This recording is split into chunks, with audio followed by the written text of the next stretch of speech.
हरिओम मित्रांनो, आपण मागच्या वेळेस जो क्रम बघितला होता तो चतुर्दश मातृका स्थापनेचा म्हणजे 14 देवींच्या स्थापनेचा. आज आपण षोडश मातृका म्हणजे 16 देवींची स्थापना कोणत्या क्रमाने करावी ते बघणार आहे. ॲक्च्युली सरळ सरळ फुलं ठेवले तरी चालतात, काय हरकत नाही. यजमान आपले त्या बाजूने बसलेले. मात्र मी प्रतिष्ठा मौक्तिकम आणि गायत्री पुरस्चरण ग्रंथांमध्ये सांगितलेला जो क्रम आहे त्या क्रमाने आज तुम्हाला दाखवणार आहे.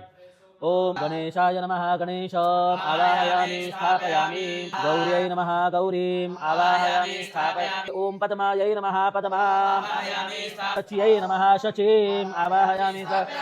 ओम मेधायै नमः मेधाम् ओम सावित्र्यै नमः सावित्रीम्। ओम विजयायै नमः विजयाम्। ओम जयायै नमः जयाम्। देवसेनायै नमः देवसेनाम्। ओम स्वधायै नमः स्वधा। ओम स्वाहायै नमः स्वाहा।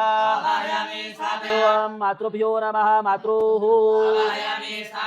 ओम लोकमातृभ्यो नमः लोकमातृः आवाहयामि। ओम धृत्यै नमः धृते। ओम पुष्ट्यै नमः पुष्टे।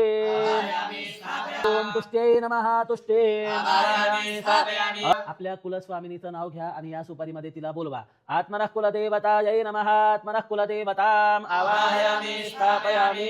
श्रियै नमः श्रियम् आवाहयामि स्थापयामि। लक्ष्म्यै नमः लक्ष्मीम् आवाहयामि स्थापयामि। धृत्यै नमः धृतीम् आवाहयामि स्थापयामि। मेधायै नमः मेधाम् आवाहयामि स्थापयामि। स्वाहायै नमः स्वाहाम् आवाहयामि। प्रज्ञायै नमः प्रज्ञाम् आवाहयामि स्थापयामि। सरस्वत्यै नमः सरस्वती आवाहयामि स्थापयामि। मनोज्योतिर्जुषतामाज्यस्य बृहस्पतिर्जज्ञमि मन्दनोत्वरिष्ठं जज्ञगोसमिमं दधातु।